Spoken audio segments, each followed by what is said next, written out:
Kia ora koutou, ko panikiri taku maunga ko Waikiri Moana Te Roto, ngā tiro pani me ngā tūhui, ngā iwi, ko te kuha tarua, rawa ko Waimako, ngā marae. My name's Simon Lambert and I lecture here at Lincoln University in Māori Environmental Planning and Development. Māori Environmental Planning and Development is so much. It is looking at how we live on this planet, live on our land, work on our marae, work as communities and work as whānau, how we operate as iwi, how we work in the corporate sector, and how we seek to secure what we have now into the future.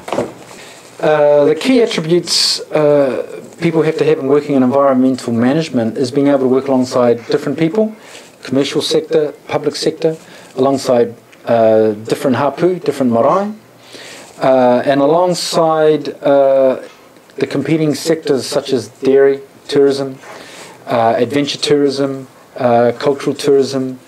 All the different stakeholders want to have their say, and a good environmental planner is able to integrate all their understanding and bring it together in a plan that can't keep everybody happy all the time, but it satisfies the most number of people while still upholding Māori values. There's a range of subjects that are relevant. I came out of geography, so that's looking at how people interact with land and water. There's a strong political aspect to this.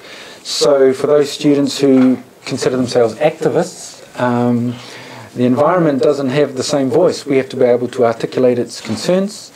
I think there's a real space there for people coming out of what we would call the natural sciences, chemistry, physics, biology, taking on some of the environmental regulations, particularly the RMA, the Resource Management Act, and understanding how international agreements affect New Zealand. One of the interesting examples is unfolding in Ōtautahi at the moment. I think with the Canterbury earthquakes and the role that Ngātahu has now taken in the infrastructure development, they now have an opportunity to quite explicitly implement their cultural values and the role that they see Ngātahu playing in the development of Canterbury at the highest levels. Now it's an opportunity perhaps we might not have wished because it was a disaster that opened it up. But they're there, they're ready, and there's going to be a huge demand for graduates in this area. I'd say one thing that is interesting for Māori graduates is we have an ability to work with all sorts of different people.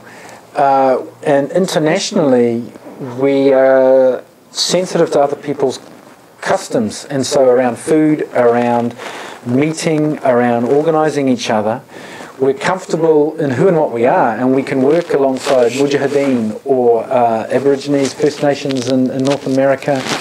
Because we know who and what we are, we can accept who and what other people are. And I think that's a skill that we've been slow to pick up on.